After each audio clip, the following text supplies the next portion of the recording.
Hello friends, welcome to study कर। मैं हूं आपका दोस्त प्रभाकर। डेली करंट अफेयर्स में 22 सितंबर 2022 के मोस्ट इंपॉर्टेंट क्वेश्चन डिस्कस करने वाले हैं। लेक्चर आप बहुत ही ध्यान से सुनिएगा। दोस्तों, लास्ट में आपसे एक क्वेश्चन पूछा जाएगा तो उसका आंसर आप कमेंट बॉक्स में दीजिएगा। चैनल पर नए हों तो चैनल को सब्सक्राइब कर लें। इसके अलावा आप इस वीडियो को शेयर भी कर सकते हैं सभी दोस्तों को। पसंद आता है तो आप इसे लाइक जरूर करिएगा। आज का मोटिवेशन है, संघर्ष और धैर्य के साथ ही आप बड़ी मंजिल हासिल कर सकते हैं। यानी आपके पास संघर्ष करने की क्षमता और धैर्य है तो आप कोई भी मंजिल हासिल कर सकते हैं। इसी मोटिवेशन के साथ आज का पहला क्वेश्चन है, सैफ महिला चैंपियनशिप का खिताब पहली बार किस देश ने जीता है? बांग्लादेश ने जीता है। सैफ महिला चैंपियनशिप का खिताब नेपाल में हुआ है और यह इसका 6वां संस्करण था। तो 6वां संस्करण बांग्लादेश ने नेपाल को हराकर जीता है। फाइनल मुकाबला काठमांडू के दशरथ रंगशाला स्टेडियम में किया गया था। टॉप स्कोरर रही हैं बांग्लादेश की कप्तान सबीना खातून, जिन्होंने पूरी चैंपियनशिप में 8 गोल किए हैं। मोस्ट वैल्यूएबल प्लेयर का अवार्ड भी सबीना खातून को ही मिला है। इसके अलावा अभी हाल ही में सैफ अंडर 17 पुरुष चैंपियनशिप का खिताब भारत ने जीता है और ये जो पुरुष चैंपियनशिप हुई थी ये श्रीलंका में हुई थी। ठीक है, तो भारत ने नेपाल को हरा करके इस चैंपियनशिप को जीता था। फुटबॉल से जुड़े हुए कुछ इंपॉर्टेंट पॉइंट डिस्कस करते हैं। फीफा अंडर 17 महिला विश्व कप भारत में 11 से 30 अक्टूबर 2022 में होने वाला है। इसके अलावा फीफा वर्ल्ड कप 2022 में कतर में होगा। अभी हाल ही में डूरंड कप 2022 का खिताब किसने जीता है? बेंगलुरु फुटबॉल क्लब ने जीता है। बात आई है सैफ की, तो इसका फुल फॉर्म होता है साउथ एशियन फुटबॉल फेडरेशन, जिसकी स्थापना 1997 में की गई थी और यह दक्षिण एशिया में फुटबॉल खेलने वाले देशों का एक संघ है। मुख्यालय ढाका बांग्लादेश में है। अभी हाल ही में ऑल इंडिया फुटबॉल फेडरेशन के अध्यक्ष कौन चुने गए हैं? कल्याण चौबे चुने गए हैं। और दोस्तों 2021-22 के लिए all India footballer of the year Sunil Chhetri और मनीषा कल्याण को चुना गया है। अगला क्वेश्चन है, ऑस्कर अवार्ड 2023 के लिए भारत की किस फिल्म को ऑफिशियल एंट्री के रूप में चुना गया है? यानी भारत की तरफ से ऑस्कर अवार्ड के लिए कौन सी फिल्म जाएगी? नाम है उसका छेलो शो। तो जो ये छेलो शो है यह एक गुजराती फिल्म है और इसका अंग्रेजी में नाम है लास्ट फिल्म शो। इसको 14 अक्टूबर को पूरे देश में रिलीज किया जाएगा और इसके डायरेक्टर हैं पेन नलिन। इसको आप नोट करिएगा। दोस्तों 2022 के ऑस्कर अवार्ड के लिए जो फिल्म चुनी गई थी वो उसका नाम था पेबल, जो कि एक तमिल फिल्म थी। अतिरिक्त जानकारी में डिस्कस करते हैं कि अब तक भारत की किसी भी फिल्म को ऑस्कर अवार्ड नहीं मिला है, लेकिन 5 ऐसे इंडियंस हैं जिनको ऑस्कर अवार्ड मिल चुका है। जैसे ऑस्कर अवार्ड जीतने वाली पहली भारतीय कौन है? भानु अथैया हैं। उसके बाद सत्यजीत रे, रेसुल पुकुट्टी, AR रहमान और गुलजार। तो 5 ऐसे इंडियंस हैं जिनको यह अवार्ड मिल चुका है अलग अलग क्षेत्र में। ऑस्कर पुरस्कार हॉलीवुड के सबसे प्रतिष्ठित पुरस्कारों में से एक है और अमेरिका की जो फिल्म इंडस्ट्री है उसको सम्मानित करने के लिए यह अवार्ड समारोह होता है। इसको प्रेजेंट कौन करता है? तो academy of motion picture arts and sciences जो है इसको प्रेजेंट करता है। इसमें दुनिया भर की जो फिल्में होती हैं उनको सम्मानित किया जाता है।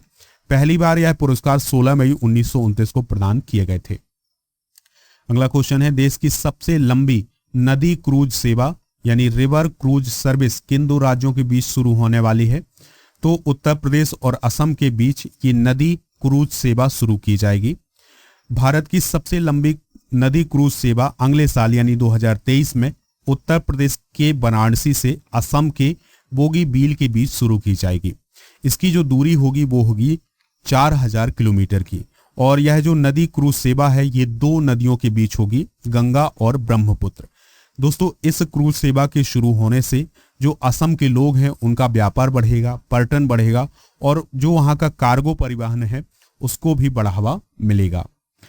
तो यहाँ पर आप मैप में देखिए, ये है उत्तर प्रदेश और ये है असम। तो उत्तर प्रदेश के बनारस से लेकर असम तक यह क्रूज सेवा जाएगी। ठीक है, उत्तर प्रदेश के लखनऊ कैपिटल है। योगी आदित्यनाथ जो है वो चीफ मिनिस्टर है। राज्यपाल हैं आनंदीबेन पटेल। असम की जो कैपिटल है वो है दिसपुर। चीफ मिनिस्टर हैं हेमंत बिश्व शर्मा और गवर्नर हैं जगदीश मुखी। जगदीश मुखी को नागालैंड का अतिरिक्त प्रभार भी मिला हुआ है। अगला क्वेश्चन है, knight of the legion of honour पुरस्कार हाल ही में फ्रांस के द्वारा किसे प्रदान किया गया है? तो डॉक्टर स्वाति पीरामल को यह पुरस्कार दिया गया है। दोस्तों, जो स्वाति पीरामल हैं, इन्हें उद्योग, विज्ञान और चिकित्सा के क्षेत्र में योगदान करने के लिए, जो भारत और फ्रांस के संबंध है उनको मजबूत करने के लिए यह पुरस्कार दिया गया है। बात करते हैं knight of the legion of honour पुरस्कार की, तो यह फ्रांस का सर्वोच्च नागरिक पुरस्कार है। स्थापना 1802 में नेपोलियन बोनापार्ट ने की थी और यह पुरस्कार राष्ट्रीयता की परवाह किए बिना फ्रांस के लिए उत्कृष्ट सेवा करने वाले व्यक्ति को दिया जाता है। अभी दोस्तों इसी साल जो कांग्रेस नेता हैं शशि थरूर, उन्हें भी यह अवार्ड दिया गया था। बात आई है फ्रांस की, कैपिटल है पेरिस और इसके जो पड़ोसी देश हैं वो हैं बेल्जियम, लक्सेमबर्ग, स्विट्जरलैंड, इटली और स्पेन। इसके उत्तर में इंग्लिश चैनल है और इसके अलावा पश्चिम में नॉर्थ अटलांटिक ओशियन है और इसके अलावा दक्षिण में है मेडिटेरियन सी। दोस्तों, फ्रांस के जो राष्ट्रपति हैं वो इमैनुअल मैक्रोन हैं और यहाँ की जो प्रधानमंत्री हैं वो एलिजाबेथ वॉर्न है। करेंट अफेयर्स का रिवीजन करते हैं, यानी दोस्तों जो एक्स्ट्रा नॉलेज हम डिस्कस करते थे तो उसमें हमने करेंट अफेयर्स का रिवीजन डिस्कस किया है, शुरू किया है, जिसमें हम जनवरी से लेकर अब तक के जो करेंट अफेयर्स के क्वेश्चन हैं उनको हम रिवाइज करने वाले हैं। तो जनवरी 2022 से स्टार्ट किया है। तो शिक्षाविद, सामाजिक नेता थे बाबा इकबाल सिंह, तो उनका जनवरी में निधन हुआ है। किरण बेदी जी के द्वारा एक पुस्तक लिखी गई है fearless governance. Australian open 2022 Rafael Nadal ने डेनियल मेदवेदेव को हरा करके जीता था। महिला एशिया कप हॉकी की अगर हम बात करें 2022 की, तो इसमें भारत ने चीन को हरा करके ब्रॉन्ज मेडल हासिल किया था। विश्व कुष्ठ दिवस 2022 30 जनवरी को मनाया गया। दोस्तों, रस्किन बॉन्ड ने एक पुस्तक लिखी थी जिसका नाम था a little book of India celebrating 75 years of independence. तो इसको आप नोट करिएगा। डेटा गोपनीय दिवस 28 जनवरी को मनाया गया और पुष्प कुमार जोशी जो हैं HPCL के नए अध्यक्ष और MD बनाए गए थे जनवरी 2022 में। नेक्स्ट क्वेश्चन है, नीति आयोग की तर्ज पर किस राज्य ने राज्य स्तरीय संस्था स्थापित करने की घोषणा की है? तो ये घोषणा की है महाराष्ट्र ने। यानी जिस प्रकार से पूरे भारत में नीति आयोग काम करता है उसी प्रकार से महाराष्ट्र सरकार ने यह निर्णय लिया है कि हमें एक ऐसी संस्था बनाएंगे जो नीति आयोग की तरह महाराष्ट्र में काम करेगी। तो यह संस्थान जो होगा वो राज्य में यानी महाराष्ट्र में स्वास्थ्य, कृषि, एजुकेशन, एनवायरमेंट, रोजगार जैसे क्षेत्रों में भारी बदलाव में मदद करेगा। नीति आयोग की बात आई है तो इसकी स्थापना 1 जनवरी 2015 को की गई थी। प्रेसिडेंट होते हैं प्राइम मिनिस्टर, तो अभी कौन है? नरेंद्र मोदी जी। वाइस प्रेसिडेंट हैं सुमन बेरी। CEO हैं परमेश्वरम अय्यर। नेक्स्ट क्वेश्चन है, राजू श्रीवास्तव का हाल ही में निधन हो गया है, वह कौन थे? तो वह एक कॉमेडियन थे। दोस्तों, राजू श्रीवास्तव को 10 अगस्त को हार्ट अटैक आया था, जिसके बाद उन्हें एम्स दिल्ली में भर्ती कराया गया था, जिसके बाद से उनकी हालत जो है नाजुक बनी हुई थी और 42 दिनों के बाद उनका निधन हो गया है। तो दोस्तों, लोकप्रिय कॉमेडियन थे राजू श्रीवास्तव, तो उनका हाल ही में निधन हो गया है। राजू श्रीवास्तव को आपने the great Indian laughter challenge, comedy circus, the Kapil Sharma show, Shaktimaan और अन्य कार्यक्रमों में भी देखा है। इसके अलावा उन्होंने एक्टर के रूप में अभिनय भी किया है, जैसे मैंने प्यार किया, तेजाब, बाजीगर जैसी फिल्मों में उन्होंने काम किया है। उन्होंने अभी हाल ही में इंडियाज लाफ्टर चैंपियनशिप में भी स्पेशल गेस्ट के रूप में काम किया हुआ था। दोस्तों, राजू श्रीवास्तव का असली नाम क्या है? सत्य प्रकाश श्रीवास्तव। तो अभी हाल ही में जो कुछ प्रमुख निधन हुए हैं, चलिए उनको भी डिस्कस कर लेते हैं। तो महान तेलुगु अभिनेता और पूर्व केंद्रीय मंत्री कृष्णम राजू का निधन हुआ है। प्रसिद्ध पुरातत्वविद ब्रजबासी लाल यानी VV लाल का भी हाल ही में निधन हुआ है। बिहार के भोजपुरी लोक रंगमंच कलाकार हैं रामचंद्र माझी, उनका भी हाल ही में निधन हुआ है। B शेख अली जो कि एक प्रसिद्ध इतिहासकार थे, उनका भी हाल ही में निधन हो गया है। और इसके अलावा फिल्म निर्माता अब्दुल गफ्फार नाडियाडवाला का भी निधन हो गया है। प्रसिद्ध मराठी अभिनेता प्रदीप पटवर्धन का निधन हुआ है। और इसके अलावा पंजाबी गायक बलविंदर सफरी का भी हाल ही में निधन हुआ है। तो ये कुछ निधन है, इनको आप नोट कर लीजिएगा। अगला क्वेश्चन है, हर साल विश्व अल्जाइमर दिवस कब मनाया जाता है? तो ये 21 सितंबर को मनाया जाता है। 2022 की थीम है नो डिमेंशिया, नो अल्जाइमर। दोस्तों अल्जाइमर एक मानसिक रोग है जिसमें क्या होता है कि जो हमारी याददाश्त है वो गायब हो जाती है, याददाश्त कम हो जाती है, हम चीज़ों को भूलने लगते हैं और जो हमारी मेमोरी है वो लॉस होने लगती है। तो इस प्रकार की जो बीमारी है उसे अल्जाइमर बोलते हैं। तो 21 सितंबर को विश्व अल्जाइमर दिवस मनाया जाता है।